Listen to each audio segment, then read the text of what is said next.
मृत्यु अटल है। एक चतुर व्यक्ति को काल से बहुत डर लगता था और वह सोचता था कि मेरी किसी भी क्षण मृत्यु हो सकती है। वह क्या करे। एक दिन उसे चतुराई सूझी और काल को ही अपना मित्र बना लिया। उसने अपने मित्र काल से कहा, मित्र, तुम किसी को भी नहीं छोड़ते हो, किसी दिन मुझे भी गाल में धर लोगे। काल ने कहा, ये मृत्यु लोक है, जो आया है उसे मरना ही है। सृष्टि का यह शाश्वत नियम है, इसलिए मैं मजबूर हूँ, पर तुम मित्र हो, इसलिए मैं जितनी रियायत कर सकता हूँ करूँगा। मुझसे क्या आशा रखते हो, साफ साफ कहो। व्यक्ति ने कहा, मित्र, मैं इतना ही चाहता हूँ कि आप मुझे अपने लोक ले जाने के लिए आने से कुछ दिन पहले एक पत्र अवश्य लिख देना, ताकि मैं अपने बाल बच्चों को कारोबार की सभी बातें अच्छी तरह से समझा दूं और स्वयं भी भगवान भजन में लग जाऊं। काल ने प्रेम से कहा, यह कौन सी बड़ी बात है, मैं एक नहीं आपको 4 पत्र भेज दूंगा।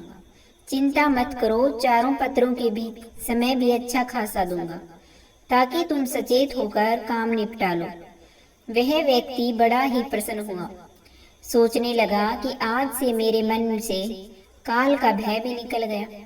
मैं जाने से पूर्व अपने सभी कार्य पूर्ण करके जाऊंगा, तो देवता भी मेरा स्वागत करेंगे। दिन बीतते गए, आखिर मृत्यु की घड़ी आ पहुंची। काल अपने दूतों सहित उसके समीप आकर बोला, मित्र, अब समय पूरा हुआ, मेरे साथ चलिए। मैं सत्यता और दृढ़ पूर्वक अपने स्वामी की आज्ञा का पालन करते हुए एक क्षण भी तुम्हें और यहाँ नहीं छोड़ूंगा।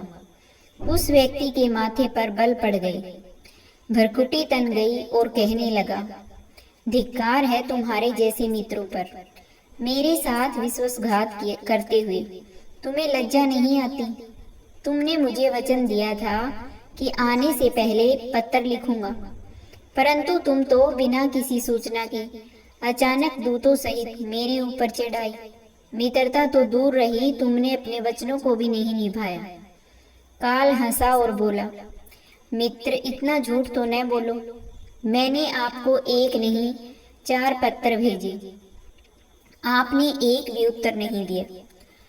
उस व्यक्ति ने चौंक कर पूछा, कौन से पत्र? कोई प्रमाण है? मुझे पत्र प्राप्त होने की कोई डाक रसीद आपके पास है तो दिखाओ। काल ने कहा, मित्र, घबराओ नहीं, मेरे 4 पत्र इस समय आपके पास मौजूद हैं।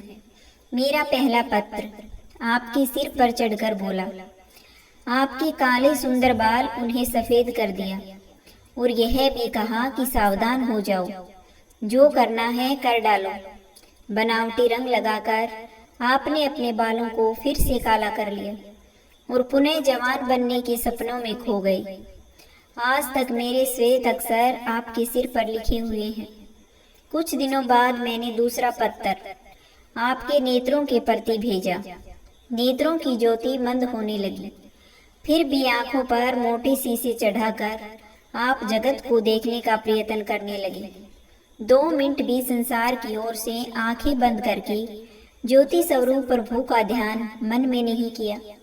इतने पर भी सावधान नहीं हुए तो मुझे आपकी दीन दशा पर बहुत तरस आया और मित्रता के नाते मैंने तीसरा पत्र भी भेजा। इस पत्र ने आपके दांतों को छुआ, हिलाया और तोड़ दिया।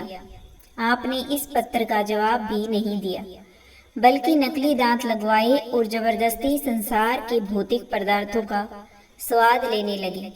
मुझे बहुत दुख हुआ कि मैं सदा इसके भले की सोचता हूँ और यह हर बार एक नया बनावटी रास्ता अपनाने को तैयार रहता है। अपने अंतिम पत्र के रूप में मैंने रोग, कलेश तथा पीड़ाओं को भेजा, परंतु आपने अहंकार वश सब अनसुना कर दिया। वह व्यक्ति काल के भेजे हुए इन पत्रों को सुनकर फूट फूट कर रोने लगा और अपने विपरीत कर्मों पर पश्चाताप करने लगा। उसने स्वीकार किया कि मैंने गलत में शुभ चेतावनी भरे इन पत्रों को नहीं पढ़ा। मैं सदा यही सोचता रहा कि कल से भगवान का भजन करूंगा।